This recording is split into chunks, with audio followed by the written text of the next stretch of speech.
عمران خان اب تک کی جو اہم ترین اطلاعات ہیں ان میں سب سے پہلے تو یہ ہے کہ امریکی رپورٹس کے مطابق جو ڈونلڈ ٹرمپ اور نیتن یاہو نے اٹیک کیا ہے ایران کی گیس فیلڈ پہ، پارس جس کا نام ہے، بہت بڑی گیس فیلڈ ہے۔ ایران کا بہت حد تک انرجی کا اس کے اوپر انحصار ہے، یعنی 80% ایران کو کہا جاتا ہے کہ گیس یہاں سے ملتی ہے، جو بجلی کی ان کی پیداوار ہے اس کا ایک بڑا حصہ یہاں سے پیدا ہوتا ہے۔ تو اس کے اوپر حملہ ایک پیغام تھا، یہ ڈونلڈ ٹرمپ کی جانب سے خبر آئی کہ یہ ایک ایسا پیغام تھا جو ایران کو بتایا گیا کہ ایران آبنائے ہرمز کو کھول دے اور آبنائے ہرمز کے اندر جو کنٹرول کر رہا ہے چیزوں کو وہ نہ کرے۔ لیکن کیا ایران نے یہ پیغام وصول کیا؟ ایران نے فوری طور پہ اس معاملے کے بعد ایک سخت وارننگ جاری کی تھی، اور ایک وارننگ انہوں نے دوبارہ جاری کی، یعنی ایک حملہ کرنے سے پہلے، ایک حملہ کرنے کے بعد۔ دیکھیں، ایران نے یہ والا حملہ ہونے سے پہلے کہہ دیا تھا کہ اگر ہماری تنصیبات پہ اٹیک کیا جائے گا تو ہم خطے میں باقی تنصیبات پہ بھی اٹیک کریں۔ پھر فوری طور پہ انہوں نے رد عمل دیا، وہ کیا دیا میں آپ کو بتاتا ہوں۔ لیکن اس رد عمل کے بعد ایران نے پھر وارننگ جاری کی۔ ایران نے کہا کہ اگر اب دوبارہ ایسا کیا گیا تو امریکہ سے منسلک خطے کے تمام توانائی مراکز کو راکھ میں بدل دیا جائے گا۔ یہ ایران نے، وہ خودکشی پہ اترا ہوا ہے۔ ایک خودکش بمبار ہوتا ہے نا، جو اپنے آپ کو بھی مار لیتا ہے، سب کو مار لیتا ہے۔ اس پوری جنگ کے اندر جو سب سے بڑی مصیبت تھی وہ شاہد ڈرون تھا، وہ بھی خودکش ڈرون تھا۔ یہ لڑائی خودکشی پہ ہے۔ سب سے پہلا بڑا خودکش حملہ جو ہے وہ آیت اللہ علی خامنائی نے کیا، کہ انہیں پتا تھا کہ وہ شہید کر دیے جائیں گے، انہیں بتایا بھی گیا، انہوں نے کہا نہیں، میں جب شہید ہو جاؤں گا پھر میری قوم کھڑی ہو جائے گی، اور وہی ہوا۔ تو یہ ایران، پوری لڑائی کا جو ڈیزائن ہے ایران کا وہ خودکشی والا ہے۔ وہ کہہ رہا ٹھیک ہے آپ ہمیں تباہ کریں، ہم آپ کو تباہ و برباد کر دیں، اور امریکہ کی چودراہٹ نہیں رہے گی۔ اب یہ لڑائی اس انداز میں ہو رہی ہے۔ ایران نے کیا کیا اس کے بعد؟ ایران نے پہلے یہ وارننگ جاری کی کہ علاقے خالی کیے جائیں جہاں جہاں پہ آئل فیلڈز ہیں اور جہاں جہاں پہ گیس فیلڈز ہیں، اور اس کے بعد ایران نے جواب کے طور پہ جو اٹیک کیا، جو اب تک اطلاعات آ رہی ہیں، ایران کی جانب سے کنفرمیشن آ جائے گی، لیکن عرب ممالک کہہ رہے ہیں کہ یہ ایران نے کیا۔ قطر میں، سعودی عرب میں اور یو اے ای میں جو انرجی سائٹس ہیں ان کے اوپر حملے ہوئے ہیں، اور یہ شدید حملے اسرائیل کے اوپر بھی ہو رہے ہیں۔ جبکہ ابھی وارننگ جاری کی گئی ایران کی جانب سے کہ اسرائیل کی جتنی بھی ریفائنریز ہیں یا تیل سے منسلک، گیس سے منسلک جتنی ان کی مقامات ہیں وہ سارے خالی کر دیے جائیں، کیونکہ اب ایران وہاں پہ بڑا حملہ کر سکتا ہے۔ قطر نے بتایا کہ وہاں پہ راس لافم جو گیس فیلڈ ہے اسے بڑا اچھا خاصا نقصان پہنچا ہے ایرانی حملے کی وجہ سے، انہوں نے ایران کے بارے میں کہا۔ اور اس کے بعد قطر نے ایران کا جو سفارتی عملہ ہے انہیں ناپسندیدہ شخصیت قرار دے کر 24 گھنٹوں میں قطر کو چھوڑنے کا انہیں حکم جاری کر دیا کہ قطر کو چھوڑ کے چلے جائیں وہاں سے۔ اور انہوں نے بڑا زبردست قسم کا، سخت قسم کا مذمتی ایک بیان بھی قطر نے جاری کیا ہے۔ یو اے کی جو ابو ظہبی میں حبشان گیس فیلڈ ہے وہاں پہ اٹیک ہوا، اور اسے پھر یو اے ای نے بند کر دیا۔ یو اے ای نے اس کے بارے میں بتایا کہ وہاں پہ کافی نقصان ہوا، اس کے بعد اس کو بند کر دیا گیا۔ پھر سعودی عرب کے بقول اس کی 2 ریفائنریز کے اوپر اٹیک کیا گیا ہے، لیکن سعودی عرب نے انٹرسپٹ کیا۔ مجھے ایسا لگتا ہے کہ ایران نے سعودی عرب پہ جو اٹیک کیا وہ جان بوجھ کے اس نوعیت کا تھا کہ سعودی عرب نے اس کو انٹرسپٹ کر لیا اور اتنا نقصان نہیں ہوا۔ 4 لوگ زخمی ہوئے ہیں، جو ملبہ گرا میزائلوں کا نیچے، اس میں 4 لوگ زخمی ہوئے ہیں۔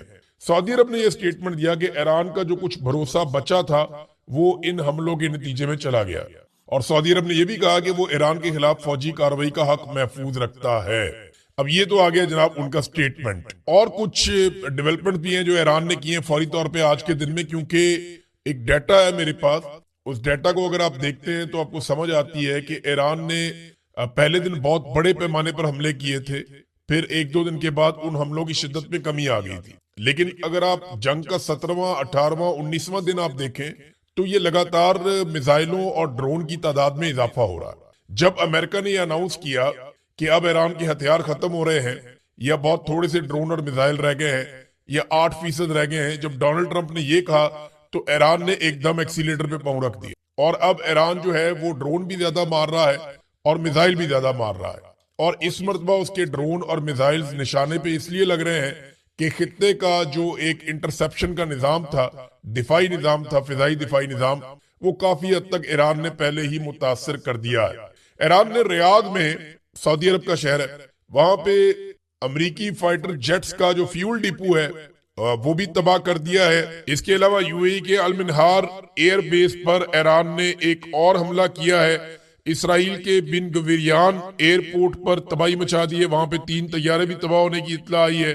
تو یہ ایران اپنی جو سٹرائکس ہے، جو حملے کی کیپیسٹی ہے، اس کو بڑھاتا جا رہا ہے، اور جس طرح ایران کے اوپر زیادہ حملے ہوتے ہیں، اسی طرح ایران واپس بھی زیادہ حملے کرتا ہے۔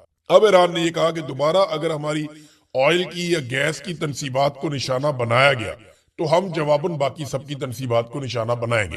یہ ایران کیوں کر رہا ہے؟ کیونکہ سعودی عرب دیکھیں یہ کہتا ہے کہ ہماری سرزمین سے کوئی حملہ نہیں ہو رہا۔ یہی بات جو ہے وہ باقی ممالک بھی کہہ رہے ہیں کہ ہماری سرزمین سے اٹیک نہیں ہو رہا، لیکن ان ملکوں کے اندر امریکن اڈے موجود ہیں اور امریکنز نے ان کو استعمال کیا ہے ایران کے خلاف لڑائی میں، جبکہ اسرائیل جو ہے وہ جتنے بھی حملے کرتا ہے وہ انہی ممالک کی فضائی حدود استعمال کر کے کرتا ہے۔ ایسا نہیں ہو سکتا کہ اسرائیل جو ہے وہ بہت گھوم پھر کے پوری دنیا کا چکر لگا کے آئے، وہ انہی ممالک کے اوپر سے آتا ہے۔ یعنی امریکی طیارے جو یو کے کی فضائی حدود سے اڑ کے جاتے ہیں لڑنے کے لیے، یورپین ممالک انہیں اپنی فضائی حدود نہیں دے رہے۔ جو یو کے سے امریکی طیارے، جیٹ طیارے لڑنے کے لیے آتے ہیں یا حملہ کرنے کے لیے آتے ہیں، انہیں یورپی ممالک اپنی ایئر سپیس تو نہیں دے رہے، نہ سوئٹزرلینڈ نے دی ہے، نہ باقی ممالک دے رہے ہیں۔ اسپین ویسے ہی بہت خلاف ہو گیا ہے، اور فرانس نے بھی جنگ میں شامل نہ ہونے کا فیصلہ کیا ہے۔ تو جو امریکی جیٹ طیارے ہیں وہ ایک بہت لمبا چکر لگاتے ہیں سمندر میں، اور اس کے بعد وہ پھر گزرتے ہیں اٹلی، اسپین کے پاس سے پھر آگے اٹلی آ جاتا ہے، پھر یونان آ جاتا ہے۔ اس ایریا میں وہ اپنی ری فیولنگ کرتے ہیں جو ہوا میں ہو جاتی ہے۔ ری فیولنگ کے بعد وہ پھر جو میڈیٹرینین سی ہے وہاں سے داخل ہو جاتے ہیں اسرائیل کی حدود میں، اسرائیل سے آگے اردن، سعودی عرب اور پھر عراق۔ اس کے بعد وہ جا کر اٹیک کرتے ہیں ایران کے اوپر۔ تو سعودی عرب کی اور عراق کی اور اردن کی، ان ممالک کی جو فضائی حدود ہے اور اسرائیل کی، یہ استعمال ہوتی ہیں جب بھی ایران کے اوپر اٹیک کرنا ہوتا ہے، اور یہ امریکہ استعمال کر رہا ہے۔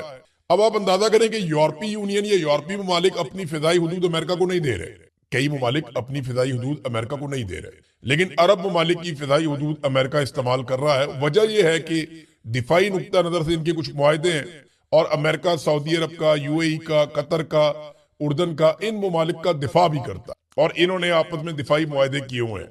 بہرحال اس حملے کے بعد، یا یہ جو حملے ہوئے ہیں اس کے بعد کافی کشیدگی ہے، اور ایرانی وزیر خارجہ نے فوری طور پہ رابطے بھی کیے۔ حملہ کرنے کے بعد انہوں نے ترکی سے رابطہ کیا، سعودی عرب کے وزیر خارجہ سے رابطہ کیا، مصری وزیر خارجہ سے رابطہ کیا، اور پاکستانی وزیر خارجہ سے بھی ان کی ٹیلی فونک بات ہوئی ہے۔ اور سعودی عرب نے فوری طور پہ ایک میٹنگ بلائی ان حملوں کے بعد کہ اب کرنا کیا ہے۔ ترکی کے وزیر خارجہ تھے اس میٹنگ میں، سعودی عرب کے وزیر خارجہ تھے، مصری وزیر خارجہ تھے، اور انہوں نے ٹیلی فونک رابطے بھی کیے ہیں مختلف ممالک کے وزرائے خارجہ کے ساتھ۔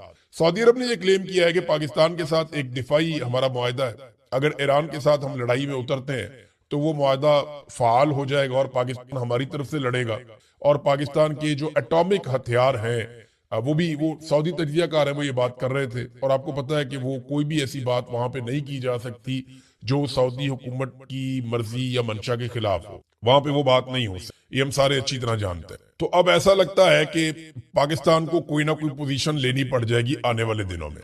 لیکن ایک انٹرسٹنگ چیز میں آپ کو اس میں بتاتا ہوں، وہ یہ ہے کہ ایرانی وزیر خارجہ نے، آپ نے دیکھا ہوگا 1-2 دن پہلے ایک خیر سگالی ٹویٹ کیا تھا پاکستان کے بارے میں، اور پاکستان کا شکریہ ادا کیا تھا۔ پاکستان کی جانب سے کسی ہائی آفیشل نے، کسی بڑے آفیشل نے اس ٹویٹ کے اوپر جواب نہیں دیا۔ یعنی نارملی تو یہ ہوتا نا، جب آپ کی تعریف کوئی کرے تو پھر آپ جواب دیتے ہیں۔ وزیر خارجہ اس کے اوپر جواب دے سکتے تھے، وزیر اطلاعات اس کے اوپر جواب دے سکتے تھے، لیکن میں نے دیکھا نہیں، یا میری نظر سے نہیں گزرا۔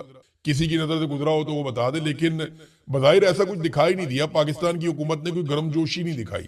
بشرا بی بی اور عمران خان صاحب کو جو سزا ہوئی توشہ خانہ میں، اس سزا کے حوالے سے خیبر پختونخوا میں مختلف مقامات پہ لوگوں نے احتجاج کیا۔ یہ احتجاج جو ہے وہ جیسے نارملی لوگ نکل آتے احتجاج کرنے کے لیے پارٹی کی ہدایت پہ، پھر پاکستان تحریک انصاف کے جو آفیشل اکاؤنٹس ہیں انہوں نے بتایا کہ جناب یہ مالاکنڈ ڈویژن میں ہو رہا ہے، یہ ہزارہ ڈویژن میں ہو رہا ہے، یا کچھ جو جنوبی اضلاع ہے وہاں پہ ہو رہا ہے، پشاور میں ہو رہا ہے۔ تو مختلف جگہوں پہ پاکستان تحریک انصاف نے ریلیاں نکالی اور عمران خان صاحب کے حق میں مظاہرہ کیا۔ تحریک انصاف کا یہ ماننا ہے کہ ان کے ساتھ زیادتی ہو رہی ہے، اور پاکستان تحریک انصاف کے سوشل میڈیا نے باقاعدہ ایک ڈاکومنٹری بنائی ہے توشہ خانہ کے حوالے سے، اور بہت سارے وہ حقائق چھاپ دیے ہیں جو حقائق نارملی ہم نظر انداز کر دیتے ہیں۔ دیکھیں وقتاً فوقتاً یہ ساری چیزیں پاکستان کا میڈیا بتاتا رہا کہ توشہ خانہ پہ کس نے کتنا ہاتھ صاف کیا۔ توشہ خانہ میں کسی نے بھی گھڑیاں نہیں چھوڑی، جتنے بھی لوگ آئے پاکستان کے اندر حکومتوں میں، وہ سارے توشہ خانہ کے تحائف اپنے گھروں میں لے کر جاتے رہے، چاہے وہ نگران حکومتوں میں آئے، چاہے وہ باقاعدہ حکومتوں میں آ کر بیٹھے، تمام لوگ توشہ خانہ کے اوپر ہاتھ صاف کرتے رہے، حتیٰ کہ جرنیلوں نے بھی توشہ خانہ کے اوپر ہاتھ صاف کیا ہے۔ تو تمام لوگ جو ہیں وہ توشہ خانہ سے نکالتے رہے سامان، گھڑیاں، جیولری، قالین، گھریلو سامان، ٹی سیٹ اور پتہ نہیں کیا کچھ یہ لے جاتے تھے۔ نواز شریف صاحب لمبے عرصے سے، نواز شریف صاحب، ان کی اہلیہ، ان کا خاندان یہ سامان لیتے رہے۔ اسی طرح پاکستان پیپلز پارٹی کی جتنی بھی حکومتیں آئیں وہ ساری بھی یہ سامان لیتی رہی ہیں۔ اسی طرح عمران خان صاحب نے اور ان کی اہلیہ نے بھی توشہ خانہ کا سامان لیا۔ معاملہ یہ ہے کہ عمران خان صاحب کو یہ نہیں کرنا چاہیے تھا، یا ان کی اہلیہ کو نہیں کرنا چاہیے تھا۔ یہ اخلاقی نقطہ نظر سے آپ دیکھیں تو بات ٹھیک ہے، یعنی باقی سارے لوگ جو کام کر رہے تھے وہ انہیں نہیں کرنا چاہیے تھا، لیکن سوال یہ پیدا ہوتا ہے کہ کیا کوئی انلیگل کام کیا، غیر قانونی کام کیا؟ اگر تو غیر قانونی کام کیا تو وہ سب نے کیا۔ اگر تو توشہ خانہ سے گھڑی لینا یا کوئی اور تحفہ لینا غیر قانونی ہے تو یہی غیر قانونی کام ہے ان کے خاندان نے، اور بے شمار اور خاندان ہیں جو یہ کارنامے کر چکے ہیں۔ تو ان سے سامان لینا انلیگل نہیں ہے، آپ ایک مخصوص اماؤنٹ جمع کروا کے آپ سامان لے لیتے ہیں، اور یہ ہمیشہ سے ہوتا ہے، کوئی پہلی مرتبہ نہیں ہو رہا۔ لیکن عمران خان صاحب وہ پہلے آدمی ہیں جنہوں نے توشہ خانہ کے رولز کو تبدیل کیا، اور جو 20% پیسہ دے کر سامان لیتے تھے اس کو 50% تک کر دیا۔ اب الزامات عمران خان صاحب پہ یہ لگتے ہیں کہ جناب جو توشہ خانہ کے اندر تحائف لے کے ہاتھ میں تو نہیں پھرتا تھا مارکیٹ کے اندر، جناب بتائیں یہ کتنے کا ہے، جناب آپ بتائیں یہ کتنے کا ہے، جناب آپ بتائیں، ایسے تو نہیں ہوتا تھا۔ نے 50% کر دیا تو اس کے مطابق وہ نیلام ہو جاتا ہے۔ طریقہ کار تو یہ ہے، اگر کم قیمت لگی تھی تو عمران خان نے جا کے مارکیٹ میں تو نہیں لگائی تھی نا، وہ تو جس نے کم قیمت لگائی وہ سرکاری آفیسر، اس کے گلے میں پھندا ڈالو، اس کو پکڑو نا کہ بھائی تم نے اتنی کم قیمت کیوں لگائی، اور تم نے کیوں سرکار کا مال جو ہے یا توشہ خانہ کا مال اونے پونے بیچ دیا۔ ان سب کو چھوٹ ہے عمران خان کو۔ دیکھیں اگر عمران خان صاحب اور ان کی اہلیہ، اول تو میرا یہ ماننا ہے کہ انہیں کوئی تحفہ لینا ہی نہیں چاہیے تھا، یہ ان تحفوں سے بہت بڑے ہیں۔ عمران خان کی تو شخصیت اتنی بڑی ہے، یہ ان کی اہلیہ نے اگر لیا تو لینا ہی نہیں چاہیے تھا، یہ تحفے لینے نہیں چاہیے تھے، لیکن اگر انہوں نے لیے ہیں تو انہوں نے قانون کے مطابق لیے نا، غیر قانونی طور پہ تو نہیں لیے۔ اگر یہ نہ بھی لیتے نا، میں آپ کو ایک اور چیز بتا دوں، فرض کریں کہ عمران خان اور بشرا بی بی ایک بھی تحفہ نہ لیتے تو کسی اور کیس میں پھنسا دیتے۔ یہ تو اسٹیبلشمنٹ کے ساتھ لڑائی ہے نا، یہ تو بڑی آئیڈیل سچویشن ہے کہ تحفہ لیتے ہی نہ، لیکن اگر نہ لیتے تو کیا ہوتا، کسی اور کیس میں پھنسا دیتے۔ عدت والا کیس بھی تو بنایا ہے نا، اور کوئی گھٹیا کیس بنا دیتے۔ تو یہ پاکستان کی اسٹیبلشمنٹ سے لڑائی کا نتیجہ ہے، جنہوں نے گاڑیاں لی جو بالکل ہی غیر قانونی ہے، غیر آئینی ہے، لکھا ہوا اس کے اندر کہ آپ گاڑی نہیں لے سکتے توشہ خانہ میں، یا کوئی انٹیک وہ آپ نہیں لے سکتے، وہ چیزیں انہوں نے لے لی۔ جو تاریخی نوادرات ہیں، بہت پرانی چیزیں ہیں مذہبی نقطہ نظر سے، یا پھر وہ چیزیں آپ نہیں لے سکتے، لیکن انہوں نے گاڑیاں بھی لے لی اور رولز کو خود ہی نرم کر دیا اور گاڑیاں لے کے اڑ گئے۔ وہ کیس چل رہا ہے 6 سال سے، آج تک کوئی اس کے اندر چلان ہی جمع نہیں ہوا، اور یہ کیس چل رہا ہے 1 سال سے، فٹافٹ چلان بھی جمع ہو گیا۔ تو یہ اسٹیبلشمنٹ کا کارنامہ ہے، اس میں کوئی تعلق نہیں ہے اس بات سے کہ عمران خان صاحب نے کوئی غیر قانونی کام کیا، باقی ساروں نے بھی یہی کام کیا۔ اچھا ناظرین، اس میں پنجاب میں دوبارہ سے پاکستان تحریک انصاف پر چھاپے بازی شروع ہو گئی ہے۔ ایسا لگتا ہے کہ پنجاب پولیس کا ایک ہی کام رہ گیا، پی ٹی آئی دے بندے پڑھ لو، وہ پی ٹی آئی کے اوپر چھاپوں پہ چھاپے اور کوئی کام ہی نہیں کرتے۔ جس نے بھی اپنی کارکردگی ثابت کرنی ہوتی ہے وہ پاکستان تحریک انصاف پہ چڑھ جاتا ہے۔ مجھے ایسا لگتا ہے کہ پاکستان کے جتنے بھی ادارے ہیں وہاں پہ اب کارکردگی دکھانے کا جو واحد ذریعہ ہے وہ یہ ہے کہ آپ نے پاکستان تحریک انصاف یا عمران خان کے خلاف کتنا کیا اور کیا کیا۔ یعنی یہ پی ایم ایل این کے ایک جرنلسٹ ہیں افسار عالم صاحب، انہیں وہ بھی لگایا ہوا تھا، انہوں نے چیئرمین پیمرا بھی، یہ کہتے ہیں جی کہ میجر جنرل فیصل نصیر کو اگلا D G I S I لگایا جا سکتا ہے، اسی لیے انہیں ساتھ لیبیا لے جایا گیا۔ تو سوال یہ پیدا ہوتا ہے کہ عمران خان صاحب نے جب انہیں گولی لگی یا گولیاں لگی تو انہوں نے میجر جنرل فیصل نصیر کا ہی نام دیا تھا اس وقت کہ جناب یہ ذمہ دار ہے، اور انہیں نامزد کیا تھا، اور ان کے اوپر سیاست میں مداخلت کے الزامات بھی عمران خان صاحب نے لگائے، اور پاکستان تحریک انصاف یہ مانتی ہے کہ میجر جنرل فیصل نصیر پوری طرح سے سیاست کے اندر انوالو ہے، ڈی جی سی ہے وہ، تو انہیں D G I S I اگر لگایا گیا تو دیکھیں یہ ان لوگوں میں سے ایک ہے جن کے پاس پیچھے ہٹنے کا کوئی راستہ باقی بچا نہیں ہے، یعنی یہ لوگ اس لیول تک پہنچ گئے ہیں، کچھ لوگ ایک لیول تک آ جاتے ہیں نا، دیکھیں عاصم منیر صاحب اور عمران خان کے بارے میں لوگ کہتے ہیں کہ یہ دو تلواریں ایک نیام میں نہیں رہ سکتی، تو یہ اپنی بقا کے لیے کسی بھی لیول تک جائیں گے۔ اسی طرح فیصل نصیر صاحب ہیں، کچھ اور لوگ ہیں، یہ لوگ نہیں پیچھے ہٹ سکتے۔ اب بات یہ ہے کہ یہ جس نہج تک پہنچ گئے ہیں یا جہاں تک یہ معاملات کو لے کر چلے گئے ہیں وہاں سے پیچھے ہٹا نہیں جا سکتا۔ اب عمران خان صاحب آئے تو ان کی بقا خطرے میں ہو جائے گی، یا عمران خان صاحب سروائیو کر گئے تو یہ لوگ سروائیو نہیں کر پائیں گے، بظاہر یہ دکھائی دیتا ہے۔ یہ سیاست ہے، اس میں کچھ بھی ہو جاتا ہے، لیکن بظاہر جو دکھائی دے رہا ہے وہ یہ ہے۔ پھر ایک اور چیز بھی بتائی گئی کہ نون لیگ نے ندیم انجم کے لیے بہت کوشش کی۔ ندیم انجم سابق D G I S I ہے، اور اسی کے دور میں مجھے اغوا کیا گیا تھا، مجھے اس لیے یہ بندہ ہمیشہ یاد رہے گا۔ باقی D G I S I شاید میں بھول جاؤں، ایک ایک کر کے تاریخ کا حصہ بنتے جاتے ہیں، لوگوں کو یاد بھی نہیں رہتے، تو یہ اس کو میں یاد رکھوں گا کیونکہ اس کے دور میں میں اغوا کیا گیا تھا۔ تو حکومت اسے دوبارہ D G I S I لگانا چاہتی تھی، پھر دوسری نہیں لگایا، اسٹیبلشمنٹ نے بات نہیں مانی، اور دوسری آپشن رکھی گئی سیکیورٹی ایڈوائزر ہی لگا دیں، نیشنل سیکیورٹی ایڈوائزر، وہ بھی نہیں لگایا گیا۔ پھر تیسری آپشن جناب امریکہ میں اس کو سفیر لگا دیں، وہ بھی نہیں لگایا گیا، لیکن دل چھوٹا کرنے کی ضرورت نہیں ہے، ندیم انجم کو کوئی نہ کوئی عہدہ مل جائے گا، اس کی ایک وجہ ہے۔ کوئی بھی جرنیل جو ہے وہ زیادہ عرصے تک بے روزگار نہیں رہ سکتا، جب اس نے خدمات سر انجام دی ہوں تو اسے کوئی نہ کوئی نوکری مل جاتی۔ نارملی ہم دیکھ رہے ہیں کہ بہت سارے جرنیلوں کو نوکریاں آج کل مل رہی ہیں، تو انہیں بھی نوکری مل جائے گی۔ قومی کانفرنس کے اندر ناظرین بڑی زبردست تقاریر ہوئی ہیں، بڑے زبردست طریقے سے مومنٹم بنانے کی کوشش کی گئی ہے، اور یہ مومنٹم کیا ہے ذرا یہ آپ سن لیجئے۔ سہیل افریدی صاحب نے بڑی امپورٹنٹ باتیں کی ہے، ربیہ باجوہ صاحبہ نے بڑی امپورٹنٹ باتیں کی ہے، کچھ جرنلسٹ ہیں انہوں نے بڑی اچھی وہاں باتیں کی ہیں، کچھ وکلا نے باتیں کی ہے، اور کچھ سیاست دانوں نے بھی۔ محمود اچکزئی صاحب نے بڑی سمجھداری والی بات کی، اور یہ بات مجھے نہیں لگتا کہ ابھی حکمرانوں کو سمجھ آئے گی، وہ طاقت کے نشے میں ڈونلڈ ٹرمپ کے آشرواد کے ساتھ اور اسرائیل کی خوشنودی حاصل کر رہے ہیں، تو وہ ان کو بھی یہ بات سمجھ نہیں آئے گی، لیکن پاکستانیوں کو یہ بات ضرور سمجھ آنی چاہیے۔ محمود اچکزئی نے کہا کہ ڈائیلاگ کے لیے تیار ہے، آئے ایک دوسرے کو معاف کریں۔ دیکھیں اگر یہ سیاستدان ایک دوسرے سے دل صاف کر لیتے ہیں اور کرپشن پاکستان میں ختم ہو جاتی ہے کہ جناب ٹھیک ہے اب ہم کرپشن نہ کریں گے نہ کرنے دیں گے،